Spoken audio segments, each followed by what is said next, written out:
ദൈവനാമത്തിന് മഹത്വം. എല്ലാ ദൈവമക്കളെയും ഒരിക്കൽ കൂടി ഗ്രേസ് വോയിസ് ഓൺലൈൻ എന്ന നമ്മുടെ ചാനലിലേക്ക് ദൈവനാമത്തിൽ സ്വാഗതം ചെയ്യുന്നു. നമ്മൾ സങ്കീർത്തനങ്ങൾ തുടർച്ചയായി പഠിച്ചുകൊണ്ടിരിക്കുകയാണ്. 10 സങ്കീർത്തനങ്ങൾ പഠിക്കുവാൻ ദൈവം നമ്മെ സഹായിച്ചു. ഇന്ന് നമ്മൾ പഠിക്കുവാൻ പോകുന്ന സങ്കീർത്തനം 11ാമത്തെ സങ്കീർത്തനമാണ്. ഈ വീഡിയോ കാണുന്ന ആരെങ്കിലും ആദ്യമായിട്ടാണ് ഈ ചാനൽ കാണുന്നതെങ്കിൽ ദയവായി കഴിഞ്ഞ 10 സങ്കീർത്തനങ്ങൾ കൂടി പഠിക്കുവാൻ ശ്രമിക്കുക. ഈ 11ാമത്തെ സങ്കീർത്തനം പഠിക്കുവാൻ എല്ലാവരെയും ദൈവം ബുദ്ധിയും ജ്ഞാനവും നൽകി അനുഗ്രഹിക്കട്ടെ. നമുക്ക് നോക്കാം സങ്കീർത്തനം 11. 11ാം സങ്കീർത്തനം അറിയപ്പെടുന്നത് സ്ഥിരമാനസൻ്റെ സങ്കീർത്തനം എന്നാണ്. അതായത് പ്രശ്നങ്ങളുടെ നടുവിൽ കുലുങ്ങാതെ ഉറച്ചു നിൽക്കുന്ന ഒരു ദൈവഭക്തൻ്റെ സങ്കീർത്തനമാണ് 11ാം സങ്കീർത്തനം. ഈ സങ്കീർത്തനം നമ്മൾ പരിശോധിക്കുമ്പോൾ ഇതിൻ്റെ തലക്കെട്ടിൽ ഈ സങ്കീർത്തനം ആരാണ് എഴുതിയിരിക്കുന്നതെന്ന് എഴുതിയിരിക്കുന്നു. ഇവിടെ പറഞ്ഞിരിക്കുന്നത് ഇത് ദാവീദിൻ്റെ ഒരു സങ്കീർത്തനം എന്നാണ്. അങ്ങനെയെങ്കിൽ 11ാം സങ്കീർത്തനത്തിൻ്റെ എഴുത്തുകാരൻ ദാവീദാണ്. മാത്രമല്ല 11ാം സങ്കീർത്തനത്തിൽ ആകെ 7 വാക്യങ്ങളാണ് ഉള്ളത്. ഇനി നമുക്ക് നോക്കാം 11ാം സങ്കീർത്തനത്തിൻ്റെ പശ്ചാത്തലം. വേദപണ്ഡിതന്മാരുടെ അഭിപ്രായപ്രകാരം ശൗലിൻ്റെയോ അബ്ശാലോമിൻ്റെയോ ഉപദ്രവ കാലഘട്ടത്തിനിടയിലുള്ള ഒരു സംഭവമാണ് ഈ 11ാം സങ്കീർത്തനത്തിൻ്റെ പശ്ചാത്തലമെന്ന് പറയപ്പെടുന്നു.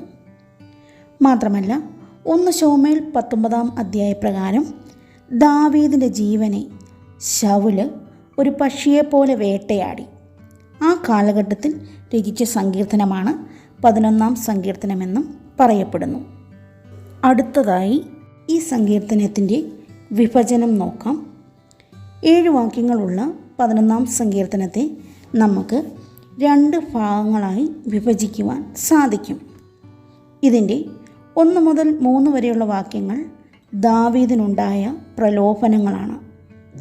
4 മുതൽ 7 വരെയുള്ള വാക്യങ്ങൾ ദാവീദിൻ്റെ പ്രത്യാശയെപ്പറ്റി വർണ്ണിച്ചിരിക്കുന്നു. ഇനി നമുക്ക് 1 മുതൽ 3 വരെയുള്ള വാക്യങ്ങൾ നോക്കാം. ഇവിടെ 1ാം വാക്യം ഇങ്ങനെയാണ് പറയുന്നത്: ഞാൻ യഹോവയെ ശരണമാക്കിയിരിക്കുന്നു.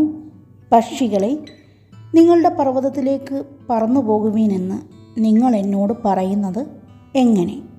ദാവീദിനോട് തൻ്റെ ശത്രുക്കളും സ്നേഹിതന്മാരുമെല്ലാം ഒരുപോലെ പറയുന്നു, നീ ആശ്രയമായി കണ്ടിരിക്കുന്ന പർവ്വതം നിനക്ക് നിത്യരക്ഷയായിരിക്കുകയില്ല. അതുകൊണ്ട് പക്ഷി എന്ന പോലെ ഈ പ്രശ്നങ്ങളുടെ നടുവിൽ നിന്ന് ഓടിപ്പോകുവാൻ ദാവീദിനോടവർ പറയുന്നു. എന്നാൽ ദാവീദ് പറയുന്ന കാര്യം ശ്രദ്ധേയമാണ്. ദാവീദ് പറയുന്നു, ഞാൻ ദൈവത്തെ ശരണമാക്കിയിരിക്കുന്നു. ദാവീദിന് ദൈവം സഹായമാകുകയില്ലെന്ന് മറ്റുള്ളവർ പറയുമ്പോൾ ദാവീദ് പൂർണ്ണമായി ദൈവത്തെ ശരണമാക്കിയിരിക്കുന്നു. ദാവീദിനുണ്ടായ പല പ്രതിസന്ധികളുടെയും നടുവിൽ അവൻ തൻ്റെ ജീവിതത്തെ പക്ഷിയോട് ഉപമിച്ചിട്ടുണ്ട്. തനിച്ചിരിക്കുന്ന കുരുവിൽ പോലെ, ശൂന്യസ്ഥലത്തെ മൂങ്ങ പോലെ, പ്രാവിനുള്ളതുപോലെ ചിറകുണ്ടായിരുന്നെങ്കിൽ, ഇങ്ങനെയൊക്കെ താൻ പലപ്പോഴായി ആഗ്രഹിച്ചതായി തിരുവചനത്തിൽ കാണുന്നു. എന്നാൽ അതിനെല്ലാം ഉപരിയായി 11ാം സങ്കീർത്തനത്തിൽ ദാവീദ് ദൈവത്തെ ശരണമാക്കിയിരിക്കുന്നു. എന്നാൽ ആ ദൈവാശ്രയം വിട്ട് ഓടിപ്പോകുവാനാണ് തൻ്റെ കൂടെയുള്ളവർ ദാവീദിനോട് പറയുന്നത്. പ്രിയമുള്ളവരെ, നമ്മുടെ പ്രതിസന്ധികളുടെ നടുവിൽ മനുഷ്യർ നമ്മോട് എന്തു പറയുന്നു എന്നതിലുപരിയായി ദാവീദിനെ പോലെ നാം ദൈവത്തിൽ പൂർണ്ണമായി ആശ്രയിക്കണം. തിരുവചനത്തിൽ ഇങ്ങനെ കാണുന്നു: മനുഷ്യനിൽ ആശ്രയിക്കുന്നതിനേക്കാൾ യഹോവയിൽ ആശ്രയിക്കുന്നത് നല്ലത്. ഇനി 2ാം വാക്യം ഇങ്ങനെയാണ് പറയുന്നത്: ഇതാ ദുഷ്ടന്മാർ ഹൃദയ പരമാർത്ഥികളെ ഇരുട്ടത്ത് എയ്യേണ്ടതിന് വില്ല് കുലച്ച് അസ്ത്രം ഞാണിന്മേൽ തൊടുക്കുന്നു.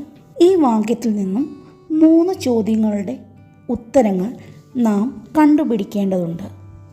ഒന്നാമതായിട്ട്, ദുഷ്ടൻ്റെ അമ്പ് ഏതാണ്?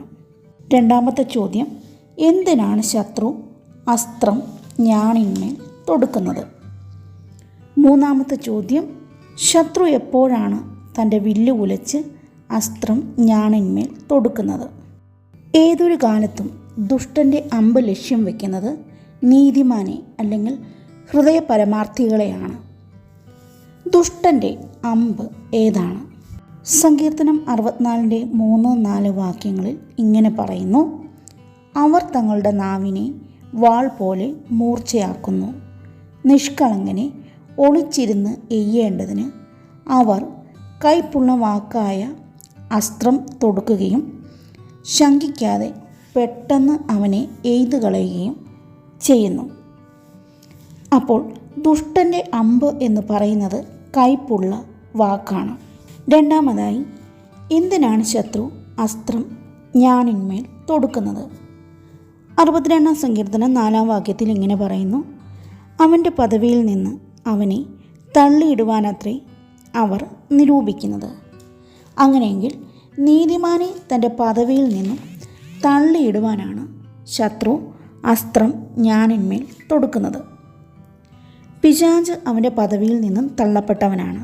അതുകൊണ്ട് ഏതൊരു കാലത്തും പിശാച് ദൈവത്തെ ആരാധിക്കുന്നവനെ അവൻ്റെ പദവിയിൽ നിന്നും തള്ളിയിടുവാൻ നോക്കുന്നു. ആദാമും ദൈവവുമായുള്ള കൂട്ടായ്മയിൽ നിന്നും ആദാമിനെ പിശാച് തള്ളിയിട്ടു. ആദാമിൻ്റെ വീഴ്ച മനുഷ്യവർഗത്തിൻ്റെ വീഴ്ചയായി മാറുന്നു. അതുകൊണ്ട് പ്രിയ ദൈവപൈതലേ, നിൻ്റെ വീഴ്ച നിൻ്റെ കുടുംബത്തിൻ്റെ വീഴ്ച ആകാതിരിക്കാൻ സൂക്ഷിക്കണം. എന്നാൽ ദൈവം നീതിമാന് വിരോധമായി ലക്ഷ്യം വെക്കുന്ന വില്ലിന്മേൽ ഇടപെടുന്നവനാണ്. ഒരമ്പ് ദൈവം ഒടിച്ചാൽ ശത്രു അടുത്ത അമ്പ് കൊണ്ടുവരും. അതുകൊണ്ട് ദൈവം ശത്രുവിൻ്റെ വില്ലിന്മേൽ ഇടപെടുന്നു. 46-ാം സങ്കീർത്തനത്തിൽ ഇങ്ങനെ നാം വായിക്കുന്നു: അവൻ ഭൂമിയുടെ അറ്റം വരെയും യുദ്ധങ്ങളെ നിർത്തൽ ചെയ്യുന്നു. അവൻ വില്ലൊടിച്ച് കുന്തം മുറിച്ച് രഥങ്ങളെ തീയിലിട്ട് ചുട്ടുകളയുന്നു. പ്രിയ ദൈവ പൈതലേ, പിശാച് നിനക്ക് വിരോധമായി നിരന്തരം തൻ്റെ അസ്ത്രം തൊടുക്കുമ്പോൾ പിശാചിൻ്റെ വില്ലിൻ്റെ മേൽ ഇടപെടുവാൻ ശക്തിയുള്ള ഒരു ദൈവത്തെയാണ് നാം സേവിക്കുന്നത്. ആ ദൈവം നിനക്ക് വിരോധമായി ശത്രു തൊടുക്കുന്ന അസ്ത്രത്തെ തടുത്ത് അവൻ്റെ വില്ലൊടിച്ച് കളയുവാൻ ശക്തനാണ്. വചനത്തിൽ നാം ഇങ്ങനെ വായിക്കുന്നു: നീതിമാന് വിരോധമായി ഉണ്ടാക്കുന്ന യാതൊരായുധവും ഫലിക്കുകയില്ല. അങ്ങനെയെങ്കിൽ ദൈവ പൈതലിന് വിരോധമായി ശത്രു തൊടുക്കുന്ന അസ്ത്രത്തെ തടുത്ത് അവൻ്റെ വില്ലിനെ ഒടിച്ചു കളയുവാൻ നമ്മുടെ ദൈവം ഇന്നും ശക്തനാണ്. മൂന്നാമതായി, ശത്രു എപ്പോഴാണ് തൻ്റെ വില്ല് ഉലച്ച് അസ്ത്രം ഞാണിന്മേൽ തൊടുക്കുന്നത്? ശത്രുവിൻ്റെ പ്രവൃത്തി എപ്പോഴും ഇരുട്ടിലാണ്. ഈ വാക്യത്തിൽ നാം ഇങ്ങനെ വായിക്കുന്നു: ദുഷ്ടന്മാർ ഹൃദയ പരമാർത്ഥികളെ ഇരുട്ടത്ത് എയ്യേണ്ടതിന് വില്ല് ഉലച്ച് അസ്ത്രം ഞാണിന്മേൽ തൊടുക്കുന്നു. അപ്പോൾ ശത്രുവിൻ്റെ തന്ത്രങ്ങൾ എപ്പോഴും ജീവിതത്തിലെ പാപങ്ങളുടെ അല്ലെങ്കിൽ ബലഹീനതകളുടെ മറ പിടിച്ചുകൊണ്ടാണ്. എന്നാൽ ദൈവ പൈതലിനോടുള്ള ബന്ധത്തിൽ ഇരുട്ടിൻ്റെ പ്രവർത്തികൾ നിഷ്ഫലമാണ്. അതുകൊണ്ട് ഇരുട്ടിൻ്റെ നിഷ്ഫല പ്രവർത്തികളെ വെച്ചൊഴിഞ്ഞ് വെളിച്ചത്തിൻ്റെ ആയുധവർഗം നാം ധരിക്കണം. 3-ാം വാക്യം നോക്കാം.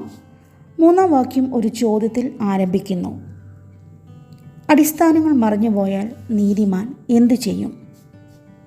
ഈ ചോദ്യത്തിൻ്റെ മറുപടി 4 മുതലുള്ള വാക്യങ്ങളിൽ നമുക്ക് കാണുവാൻ കഴിയും.